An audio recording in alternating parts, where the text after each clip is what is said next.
طبعا مصر أرادت أن تستغل هذا الموقف الذي اتخذته حيال الغزو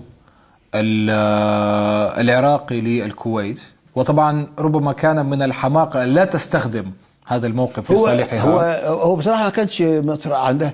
أنا اللي اقترحت هذا الموضوع على مبارك، لأن لما رجعت من اللي قال لي أنت تنزل بكرة، وهذه كانت فكرة جميلة يعني بصراحة. قال لي يعني ارجع بكرة واشنطن.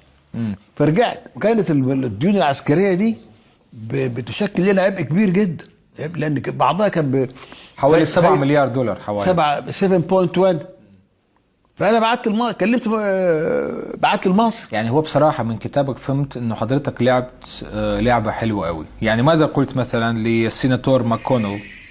عندئذ اقترحت على السيناتور ماكونل أن أكتب له خطابا أوضح فيه أن تصويته لصالح إلغاء الديون يدعم المصلحة القومية الأمريكية، وقلت له أنني سأوضح في هذا الخطاب أن إلغاء الديون سيرفع عن كاهل مصر عبئا ثقيلا وسيجعلها أقدر على تحمل التزامها في تحرير الكويت. أيوة. يعني عليك يعني معلش، يعني عليك، عشان فكرة ذكية جدا. كرست موقف مصر ووظفت موقف مصر طبعا إذا أزمة احتلال الكويت لكي تلعب الكرت ده في الوقت المناسب لكي تخلص مصر ليس فقط من الديون العسكرية، لأنه طبعا بقوة الدفع، يعني المومنتم، بالضبط المومنتم، استطاعت أن تخلص مصر من الديون الخليجية وجزء من ديون اليابان والديون الأوروبية.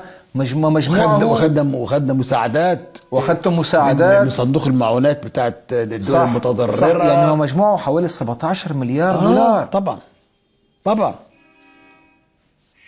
يعني بمجهودك الفردي الشخصي. أيوة، بمبادرتك الشخصية. أنا عايز أقول لك إن السفير ده له دور مهم جدا. قلت لك إن هو عنده فور ايرلي وارنينج سيستم، بيشوف ايه اللي حاصل في العالم. انا قلت لزملائي في السفاره، قلت لهم تعرفوا لو احنا ما طلبناش الطلب ده، لان بعضهم كان متردد، وحتى الرئيس كان متردد حسب ما كانش مصدق انه الكلام ده هيمشي. قلت لهم هتعرفوا بقى، انا هقول لكم بصراحه، احنا لو ما طلبناش الطلب ده الامريكان هيقولوا علينا ايه؟ ان احنا عبء.